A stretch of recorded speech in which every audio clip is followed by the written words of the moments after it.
Yes, family, blessed love. Of course, we got to glorify the life giver and the keeper of life, Emperor Haile Selassie the First, in all that we got to do and say. This is the Tiger's Nest, as always, the Honorable Priest Isaac with you. And actually, this short video, to some degree, is really in response to a recurring comment again.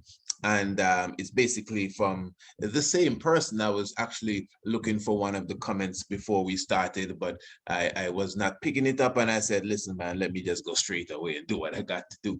But anyway, basically the comment is that we as Rastafari need to stop speaking about the Bible and speak more about the Koran. That is really the comment. So I'm going to take some time to even address that somewhat.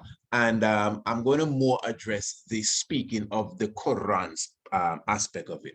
I don't think I'm going to actually address not speaking about the Bible. I don't think that is something in this time that I would ever stop doing, like literally referring to the biblical scriptures. And of course, whether you think it's literal, historical, allegorical, esoteric, I mean, the high value is still there. The man don't tell us he glory in the Bible, Yeah. But we took time as well to go into the Quran aspect of it, the Islamic aspect of it. And it seems as if some of us may have forgotten. So I'm going there right now. But I just want to highlight to you, of course, just making sure you remember that it is this Sunday. We're talking about the 16th day of January. Please join me at 7 p.m. Eastern Caribbean time, live on Radio Anu for the official launch of our this year's Priest Isaac's African History Month essay competition. This is the 9th edition, family. Wow. 9 years, family. Well, I give thanks that we have been doing this, getting prizes, whether it's laptops, tablets, digital cameras. These are always the prizes. And people somewhat say, oh, why you give the children these things? This is what they want. These children have no inclination whatsoever of the importance of their Afrocentricity. So when you give them an essay to write, what does African history mean to me? They're going to tell me that doesn't mean a thing. You understand? So for sure, this is why we definitely give them prizes that they will want to get, because some of their parents don't encourage them to write no essay about no African history. Nah, man. But they themselves, it's usually the youths, that say, hey, I want that new laptop. Man, I want that new tablet. Mommy, can I write the essay competition? Okay, do what you want. You can join the rest of them. Yeah, that's how they actually speak, not knowing that it is necessary, family, for our youths that come from Africa, even if they're 4th, 5th, or 6th generations removed, for them to literally connect back to their roots, to their Afrocentricity. As Marcus Garvey said, a people without knowledge of self is like a tree without a root, or without their roots. Now, what's a tree without roots? That's a lamp post. You understand? Just sticking in the ground, not feeding off of the nutrients of the earth. But anyway, I'm going to save all of that talk for Sunday. Sunday is really when we will be highlighting specifically the whole importance of why the essay competition was first of all why we initiated it, and why we are keeping it up, and why we have reached 9 years. So family, for those who may for one reason or the other be not be with us on Sunday, well, you can email me, priestisaacInstitute@gmail.com, and I will give you the letter itself. There's a letter that we have produced. Let me show you the letter. There's a letter that we have produced as it relates to the essay competition, especially for those who definitely want to partake of the essay competition in the sense of, helping us to promote it and assisting us in getting our different prizes. Here you have the letter specifically headed the Priest Isaac's Institute of Holistic Knowledge, coupled with Rastafari Experience Antigua. So as you could see here, family, it's quite detailed. So if you want a copy of this letter, just email us. And I will send you a copy right away specifically. And of course, we also have the copy of the budget. So you get to see the budget itself with a proper understanding of what it's about and see how you can assist. Because family, this year, there's a twist to it this year. This is not just a national essay competition. We intend to make it an international essay competition as well, and that depends on how the international community, responds to our clarion call for this assistance. As you know, this is where we ask all of our patrons and followers and those who like the work and value what we do. This is where we ask you for assistance now, family, so that we can make the essay competition, exactly what it is. This is not a money-making affair. In fact, each of the previous 8 years, I have the records. I could tell you exactly how much money I spent. Sometimes it's in the thousands, because it's not just getting prizes and an essay. No, you have to promote it. You got to advertise it. And then especially before the COVID, we used to do an essay competition prize giving ceremony around the equinox. Family, this is a big affair that we are putting on here. And what it is, I mean, you don't understand the joy when you meet somebody who got a prize from you 7 years ago, 8 years ago, and now they're big teenagers, some of them in their 20s, and they're thankful that they got introduced to their Afrocentricity because of your initiative, So family, for those of you who really understand this, I'm looking forward to you putting your hands in this initiative here. And if you're looking for the gratitude, if you feel you'll be forgotten, family, we make sure that everyone that contributes, we make sure they're highlighted on our platforms. We make sure they're highlighted on every single radio program we go on local, national television. I mean, you would have to be the one to say, I don't want nobody to know I gave you this. And then, of course, well, we would respect you. But we still will say, we have something here from an anonymous donor. So when you add everything up, you see where everything goes. We thrive on transparency, family, and that shouldn't be the reason for anybody to hold back. So we're looking forward for you, our listeners, our supporters, to be a part of this initiative. Partner with us. As I said, this ain't nothing we're doing for ourselves.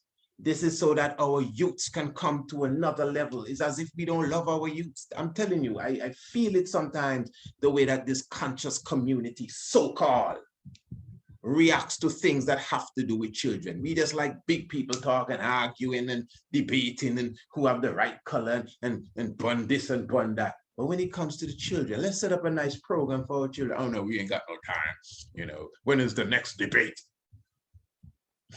But anyway, let me get to the subject at hand. So just looking forward to seeing you all on Sunday. I did a wonderful interview this morning on radio, television, pardon me, ABS. I will show you a bit of that, maybe not here. I think I'll put that on a totally different video so you could get that for yourself. All right, let me go straight to just highlighting, remember the International Homeschool Biology Edition.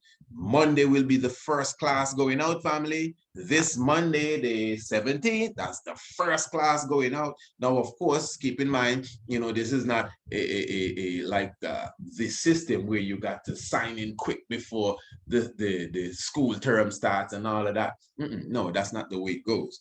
But what I'm saying is that those of you who will be literally taking this program before Monday, or enrolling yourself or your youth in this before Monday, remember you get a very, very special price for the full 5-month course in biology. I'm looking forward to you, coming on board and, we interacting when it comes to this, because I love the anatomy. Basically, I love the science of the body, as they call it, the heart, the lungs, the bones. I mean, I love that kind of stuff, just like how we love astronomy and our African history. So the question is, why Rastafari? Why we don't stop speaking about the Bible and speak more about the Quran? Well, as I said, stop speaking of the Bible stuff. We'll speak about that some other time. But as far as the Quran and Islamic understanding, because I'm sure Islam in its purest form is not Islam as you see it today. I want to forget. Total submission to God in its pure. And in fact, before he continues, you're looking at an online lecture that we did about 6 months ago, Haile Selassie, Rastafari, and Islam. So these people who keep making these comments, I don't know where they were at the time. And we've done other episodes directly dealing with the Koran, Miriam, cannabis and Islam. Yeah. So with all humility, we're just answering the question that was asked. And here is the answer, family. We have always been highlighting the Quran. Now, this lecture here, it's not a lecture that's available on YouTube. This is one of our online lectures. We have done several online lectures specifically, which were webinars, then paid event. And after the webinar, we turn these online lectures basically into videos. So you can go on our website right now. The link is in the description below, and you can literally go to the area entitled Shop. And in fact, when you go to the area entitled Shop, in fact, let me just show it to you before we continue so you know exactly what to do. If you are really interested, of course, this is our website, priestisaacsinstitute.com, and you go to the Shop area, and let me just observe it for you, and you will see the different online lectures that we did. And this is it: Rastafari, Haile Selassie, and Islam. Look at it right here. You could just come in and press it. There you go. And of course, it is yours. And then you get a better understanding of exactly what we are speaking about. All right. First form is not Islam as we know it today. And that is for sure. But I just want to say that in Africa, our first connection to Islam was not necessarily through the invasion of the Arabs. And what I'm going to do in a moment, I just want to present something else here for you so we get a better understanding of exactly where we are, even as a people, as it relates to our Afrocentricity in link to Islam. All right, so many ones would have heard of the Prophet Muhammad saying that, you know, you should not harm the Ethiopians, and when you go to Ethiopia, the king, the Negus, he will take care of you and all of that. So I just want to present a short clip here from a documentary directly dealing with Islam and its first connection, according to this history, with Ethiopia. So just give it a few minutes, my brothers and sisters. Let's just take in a bit of it. All right. Okay. Oh, pardon me. Please forgive me. Let me just make sure my volume is up. Okay, there we go. Yes. The fourth year of the prophethood of... All right. The fourth year of the prophethood of Muhammad ibn Abdullah, peace be upon him, was a year of great persecution. The Prophet had brought a message of Tawheed, of the oneness of God. He taught his people not to bow down to idols, not to disrespect their parents, not to torture and harm the innocent, not to base their society upon nationalism. But they refused to accept this message. Very important. And they began to torture him and his followers in the most horrible fashion. Don't go anywhere, you know. By the fifth year, the Prophet, peace be upon him, said, if you were to go to Abyssinia, Al-Habasha, it would be better for you. The king will not tolerate injustice, and it is a land of truth. Go there till Allah relieves you from your distress. After this permission was given, a group of 12 men and 4 women left for Abyssinia. Among them was Uthman ibn Affan radiallahu anh, and the daughter of the Prophet Muhammad, peace be upon him, named Ruqayyah. After having reached Abyssinia and staying for at least a few months, they received a false report from Mecca that all of the people of Mecca had embraced Islam. When they heard this, they were overjoyed, and they returned to Mecca to find that the persecution had intensified. So the Prophet Muhammad, peace be upon him, again sent his endangered Sahaba to the land of Ethiopia. This time, another group of 83 men and 19 women left and crossed the Red Sea. They left Mecca in secret, and they crossed into the Red Sea and into Ethiopia. When they reached the land of Ethiopia, they found a people who were steeped in the original beliefs of Christianity.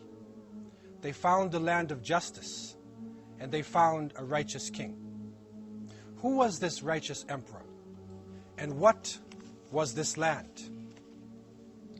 It is reported that the land of Ethiopia was a land with an ancient history. And the leader who had inherited the power of this ancient society was Ashama ibn Abjar.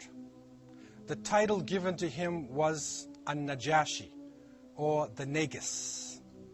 He was the king and inheritor to a great empire called Aksum.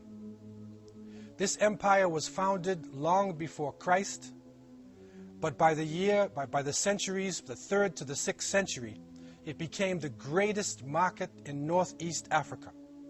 Merchants were trading with Aksum from all the way north on the Nile and from the Indian Ocean. The city of Aksum also claimed to contain the Ark of the Covenant, which had come from the Prophet Sulaiman alayhi salam, from Solomon and from Sheba, and was brought, according to their legends, to Ethiopia by their son Menelik. So when the Sahaba were safely living in Aksum, Quraysh sent 2 emissaries, Amr ibn al-As, who later became a famous Muslim, and Abdullahi ibn al-Rabi'ah. They came representing the polytheists of Mecca, and they brought expensive gifts in order to bribe the generals and the army, and to bribe the king. They sought an audience with the king, and thereby stated that these people who you have given shelter to have forsaken their religion, and they have not accepted yours. But the Najashi replied to them and said, "No, by God, I will not surrender them. No people who have sought my protection, settled in my country, and asked for protection will be let loose. Listen. If they are as they are, I will give them up to them and send them back to their own people. But if what they say is false, I will protect them and see that they receive proper hospitality while under my protection." The Negus then, the Najashi, summoned the Muslims, and he asked them to represent themselves. What do you stand for? What is the basic teachings of your Prophet? And one of the famous companions of the Prophet Muhammad, peace be upon him, Ja'far ibn Abi Talib radiallahu anh, he stood up and he addressed the king in the following words: "O king, we were plunged in the depth of ignorance and barbarism. We worship idols. We lived in an unclean life. We ate dead meat. We spoke abominations. We did not respect our neighbors. We knew no laws but that of the strong. And then Allah raised up among us a man whose birth, truthfulness, and honesty were well known to us. He called us to the oneness of Allah. He taught us to speak the truth, to be faithful to our trusts, to be merciful, to regard the rights of our neighbors and our kith and kin. He forbade us from speaking evil to women and from eating the substances or the wealth of the orphaned. He ordered us to stay away from evil and abstain from evil in all forms. He taught us to offer prayers, to give in charity, and to observe fasting. We believed in him and we accepted his teachings. He taught us not to associate partners with Allah, and he taught us that we should live a good life. For this, we have been tortured and injured, and not finding safety amongst our own people, we have come to your country. All right, and this is the brother there telling you what was taking place when those of the original members of Muhammad's platoon went to Ethiopia for safety. All right, I think I missed a few things there in my discussion there. Let us continue from here. I did skip a bit. Let us just continue from here now with the sharing aspect of this. It happens sometimes. So if you were not seeing these pictures here, please forgive me. I'm very sorry for that. But that must have been irritating to you. All right, I'm so sorry for that. Please forgive me. But anyway, these are the Moors that I was speaking of. These are the what you would call the Black Moors. I'm sorry that you didn't see them at the early part. And this is the Kishwa, of course, with the Kaaba inside. And of course, this itself is the Kaaba stone. So please, again, one more time, this is the Ba over the Kemetic mummy, and the Ba and the Ka from ancient Kemet, Ka, Ba, Kaba, and similar again to the stone, the Kaaba stone. Okay, and even this looks very similar to, what is this here, princess? This has this symbol here. It looks very similar to, you know, the portal of where the Kaaba is. And Ba and Ka. Baka means to conceive in Arabic. Baka means to conceive. Beka, to conceive. To conceive. All right. Or to bring forth. And I was just showing you this now when I realized I was sharing the wrong screen. You could also see the similarity of the prayer here. You see the prayer being taken place here as well. Islamic prayer, and this is from the walls of ancient Kemet. One would argue, well, oh, he's drinking water. Well, that's what happens when you pray. Eh? You're drinking the source of life. You're not, you know, spiritually, it's all a part of the high science. So you could obviously see, and you know which one is older. You know what this is. This is if Islam is 640 and 615 AD. I mean, this hieroglyph is more than 615 BC. So you could obviously you could see which one is older. You see a brother here in his Islamic pose as well, ready to, I guess, kneel down and pray. And you could see the same position from ancient Kemet. Look at there, nothing different. See, this is modern day Islam. And you could see from ancient Kemet, before Christ, before David, before the whole crew, it's right here. All right, and then you could even see here, ancient Egypt again, with such a position of prayer.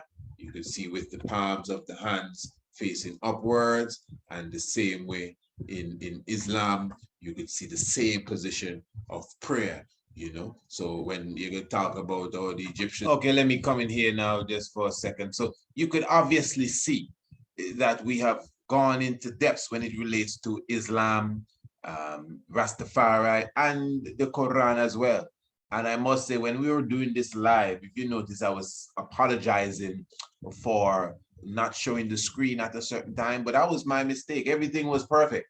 It's only after we saw the replay I said, but everything was perfect. But for some reason, I thought what I was showing, you know, they did not see. Now, as I said, this is a documentary that you could get right on our website, but you got to go to the website for it, priestIsaacInstitute.com. Rastafari, Haile Selassie, and the Islam, you know. And as far as the Haile Selassie aspect of it now, you still, what kind of attorney you be? You still defending them? Haile Selassie was born in the holiest city of Islam. When they, I know saying that somebody would say, no, that's a lie. That's not true. But you'd have to, again, if you haven't seen the whole of this, I mean, trust me, even if you are an Islamic cleric, Iman, whatever. If you have not heard the full reasoning, if I was you, I wouldn't say it. The mother tree get the act together. Yeah. Mecca have a court case with Petra. When he sealed up that, Medina don't lose status because we have a greater one that born in the other city, Jerusalem. Yeah. So, Haile Selassie, this is very important, was born in Harar. Again, put it down, write it. The holiest city of Islam, Haile Selassie, was born in an Islamic city. His father, Ras Mokenen, ruled amongst most of the people in Harar was Muslims. The area was conquered by Menelik II. Most of the people were Muslims. Judgment. And they come and they pay homage to the royal Solomonic family. Real thing. Empress Menen. Empress Menen. Empress Menen. Glorified. This is the wife of Emperor Haile Selassie I. You know the lecture name, Rastafari, and of course, Haile Selassie in Islam. This is taken from Rastafari TV. Empress Menen and her imperial descent from Prophet Muhammad. This is some interesting stuff. Haile Selassie was born in the holiest city of Islam. We ain't playing with this, eh? We're not even nearly done, you know. I want if listen, family, if you really want the knowledge, just hold on and be with me. Yes, yes, yes. As the brother say, not really done as it relates to that, because it's a lengthy lecture. I mean, how long was that lecture? 2 hours plus worth of information, at least 2.5 hours plus. So as I said, you know where to get it. But let me show you this piece here. Holy Emmanuel, Selassie, Rasta. Check this back here. But now on that level there, you know, a lot of people consider that Haile Selassie stood against Lee Juatsu because he picked up the faith of Islam. And honestly, I believe that that's also a part of the equation. I could never say that did not have anything to do, you know, with the decision to confront Lee Juatsu. But when you really study the story properly, Lee Juatsu was losing his moral stance, not just in the eyes of the Negus, it was in the eyes of the council. Really, turning to Islam was definitely totally against the council. It's the church council. It's the council of the Ethiopian Orthodox Church. The church, as the man said in the documentary, the church and the king is the same. You know, so when he left the Orthodox Christian order for Islam, the church for sure, whether he was morally right or not, the church for sure could not work with that, you know. But you could see, and the emperor as well, he's dedicated to the church. He's not dedicated to Islam on that level. That's just the reality of it, you know. But I'm just putting to the table so we can look at history properly. There was a lot of immoral acts that Lee Juatsu was carrying out, and the emperor speaks of this in his documentary too. Autobiography, give thanks. Not just marrying many wives, but doing it loosely, totally outside of any level of principle, even that of Islamic principles too. I could imagine, you know, those of the Ummah or the family of Islam would have also looked down on maybe certain things that was taking place there. So I find that as very important. But the reason why I'm bringing this, because we're bringing this home still, and is that you have many cases where Haile Selassie, you know, is partaking in Islamic vibration, where he's entertaining the Islamic elders, where he's been entertained by the Islamic elders as well, and you know, taken care of. And Haile Selassie, after the war, rebuilt the Muslim mosques. We have to keep all of this in mind. Many of the mosques that are even in Ethiopia today was built by Haile Selassie out of his pocket. Not just the churches, you know, the mosques, very, very, very important. So you see him here at a mosque specifically. This is, it has here St. George's Cathedral, pardon me, Addis Ababa, Christians and Muslims praying together for peace. This was at the time of the coming in of Mussolini and them fellas there. You see the Muslims, you know, praying like the same Egyptian vibes came, and with the Christians, they were praying together. So obviously, and this is under the rule of Haile Selassie. So obviously there was a unity here. Obviously, there wasn't a level of division here that they could not come together as Islam and Christians to pray together for a betterment of their country. You also have, I think the king was a guest here amongst the scholars of Islam, the head of Islam here, and the emperor is here with his family. You see him and the goddess Menen, and this is from just very, very soon after the coronation of the emperor. Also, you see the emperor here again entertaining some of the elder Islamic ones, and you could see these pictures in the 60s also. So from the 30s to the 60s, you know, the emperor had a strong, and what it is we did, family, we took the time, even in the Quranic aspect of it, we took the time in this online lecture here to explain how you see Haile Selassie in the prophecy of the Quran. I mean, after all you've heard thus far, you could imagine that we have an idea how to get there. So, and I know many of you watching would have seen this lecture, because this online lecture was, it wasn't a webinar you had to pay for at all. It was actually live. And we actually told and promised that after, you know, the lecture, we'll keep it up for a while. Since it's an online lecture, all of our online lectures, we package them and they're available for sale, all of them. It's almost like a contract we have, you know. But this lecture here, we wanted everyone to see it. So it wasn't a webinar in the sense where an individual would have to come and you know, contribute to see it.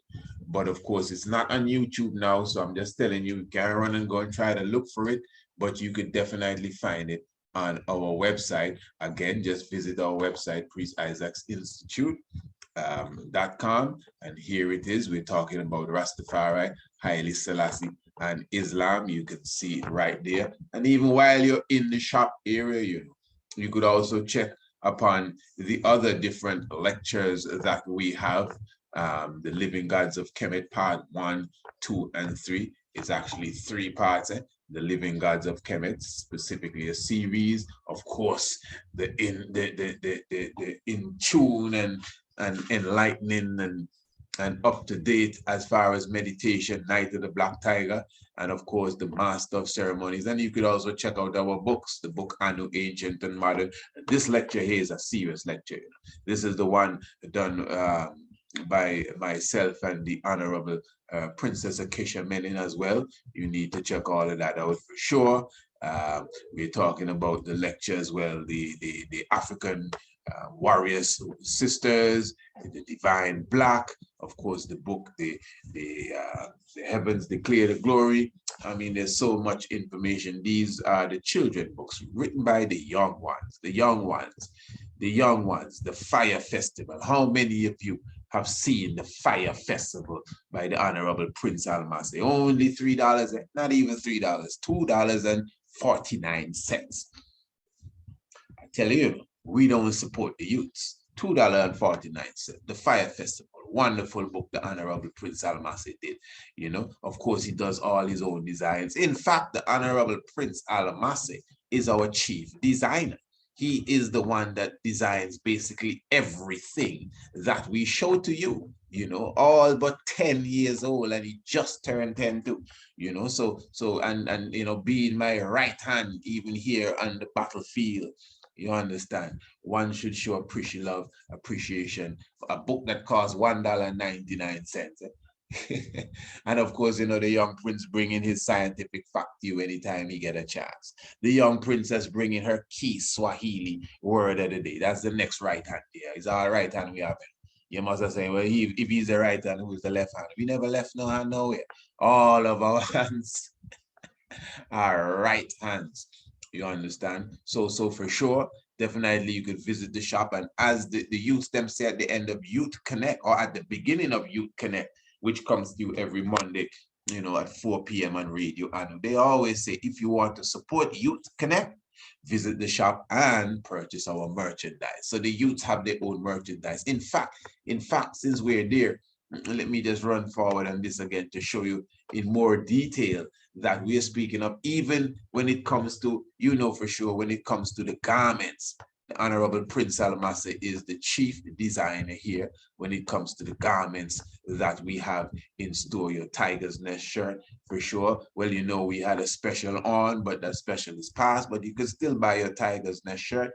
Very reasonable, very economical. What about this nice Tiger's Nest student gear? It is referred to as this. It's a nice warmer, nice hoodie, and all representing the Tiger's Nest. Wonderful. PreciseInstitute@gmail.com. You can see so many things that we are doing here. You even have the holistic whole food store, where you could definitely get all the good stuff from your natural, you know, nuts, your raw nuts, your Irish or sea moss.